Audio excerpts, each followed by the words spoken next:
Hello बच्चों, मैं आपका अशोक सर आज ऑनलाइन क्लास में तृतीय विषय हिंदी अर्थात थर्ड लैंग्वेज हिंदी के लिए ऑनलाइन क्लास व्यंजन को लेकर प्रस्तुत हुआ हूँ।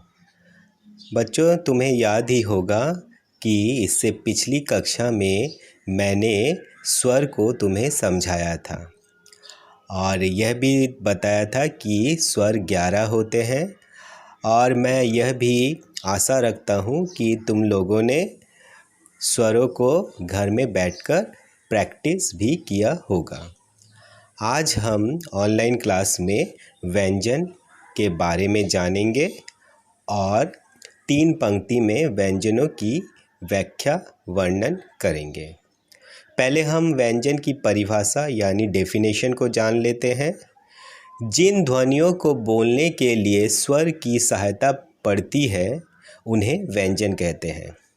ध्वनि तुम जानते ही हो कि जब हम बात करते हैं तो हमारे मुंह से कई ध्वनियाँ निकलती हैं और जब इन ध्वनियों को बोलते वक्त हम स्वर का हेल्प लेते हैं, मदद लेते हैं, तो उसे व्यंजन कहते हैं। जैसे उदाहरण के लिए मैं तुम्हें समझा देता हूँ। अगर एक व्यंजन है क, यहाँ पर हम स्वर अ की मदद लेकर क का उच्चारण कर रहे हैं। स्पष्ट हुआ बच्चों? अब हम पंक्तियों के रूप में व्यंजनों और उनसे बने शब्दों को जानते हैं।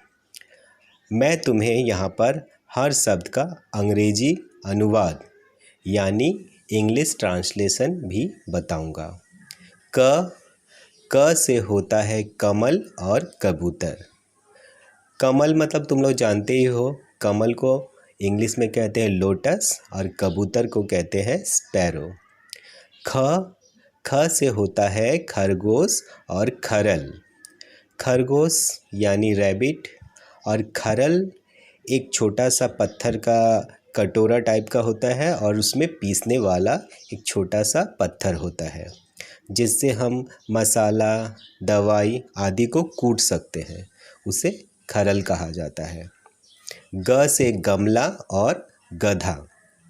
गमला मतलब तुम जानते ही हो, गमला मतलब होता है फ्लावर पॉट और गधा मतलब होता है डोंकी। कई बार हम बेवकूफ़ बच्चों को डोंकी भी कहते हैं, गधा भी बोलते हैं, परंतु गधा एक बहुत ही उपयोगी पशु है जो बोझा ढोने के लोड को ढोने के काम में आता है। घ से घड़ा और घड़ी। घड़ा और घड़ी। घड़ा का मतलब होता है मटका, यानी जिसमें हम पानी भरकर रखते हैं और स्वच्छ निर्मल ठंडा पानी पीते हैं। और घड़ी मतलब वॉच, जो समय देखने के काम आता है।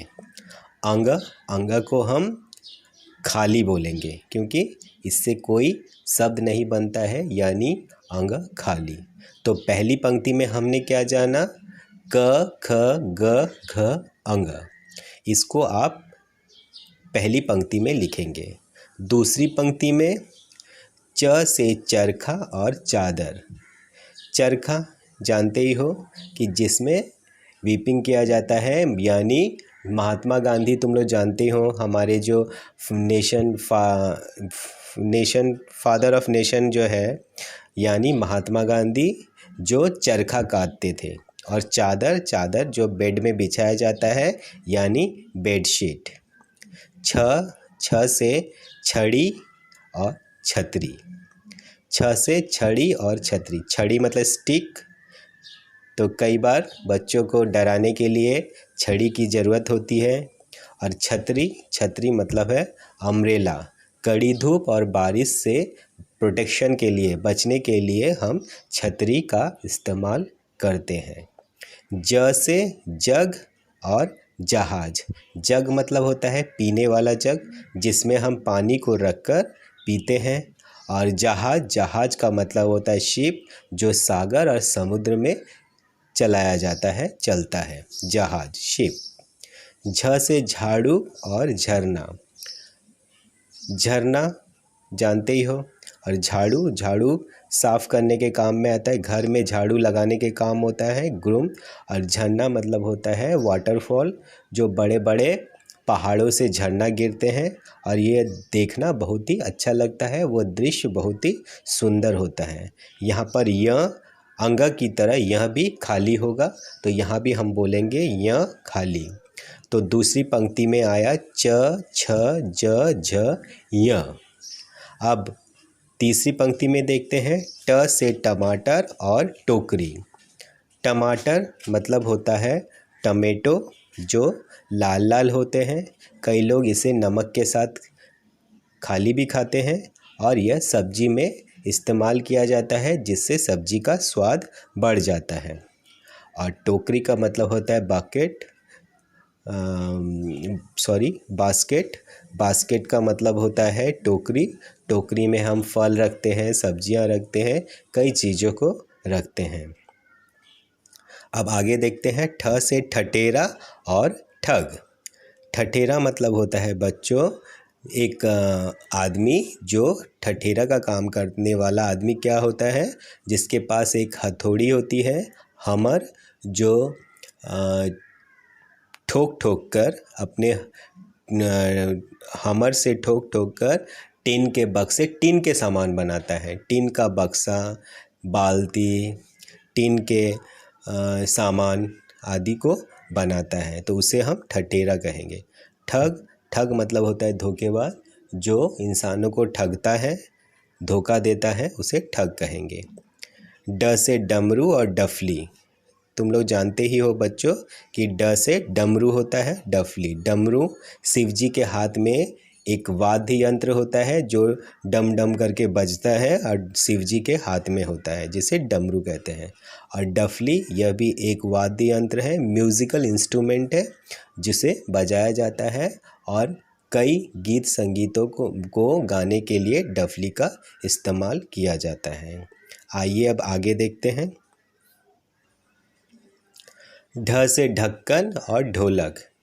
ढ से ढक्कन, ढक्कन मतलब कोई भी बोतल, शीशी का कैप, जिसे ढकने के काम में आता है, उसे ढक्कन कहते हैं। और ढोलक, ढोलक भी एक म्यूज़िकल इंस्ट्रूमेंट है, जो बजाने के काम में आता है। हमारे स्कूल में भी है, दीपांकर सर जो है वह ढोलक बजाते हैं, तो उसे कहते हैं ढोलक। ण, ये थोड़ा नॉइज़ी साउंड होगा, ण, इसे मूर्धन्य कहेंगे, और मूर्धन्य भी अंग और य की तरह खाली ही होगा। तो इसके बाद आया ड़ और ड़। बच्चों इसका उच्चारण एकदम सही कीजिएगा, इसका प्रोनाउंसिएशन जो है वो एकदम बिल्कुल करेक्ट कीजिएगा। ड़ और ड़, इसमें क्या होगा, जीभ को थोड़ा सा फोल्ड करके हम इसका उच्चारण करेंगे, ड़ ड़। तो हम देखेंगे कि इन दोनों का उच्चारण एक है, इसलिए मैंने यहाँ पर लिखा है एक जैसा उच्चारण, अलग अलग प्रयोग। परंतु जब हम शब्दों में इसका इस्तेमाल करेंगे, यूज़ करेंगे, तो यह अलग अलग जगहों पर यूज़ किया जाएगा, परंतु इसका जो प्रोनाउंसिएशन है वह एक है। समझ में आया बच्चों? अब गृह कार्य यानी होमवर्क के रूप में आप लोग इसे 3 पंक्तियों में 7 बार लिखकर प्रैक्टिस कीजिएगा। तो यही आपका होमवर्क है कि क ख ग घ अंग ये पहली पंक्ति में होगा, च छ ज झ य यह दूसरी पंक्ति में होगा, और ट ठ ड ढ न ड़ ड़ यह तीसरी पंक्ति में होगा। इस तरह से आप इसे 7 बार प्रैक्टिस कीजिएगा। फिर नेक्स्ट क्लास में मैं बाकी व्यंजनों को लेकर प्रस्तुत होऊंगा। तब तक के लिए बच्चों धन्यवाद।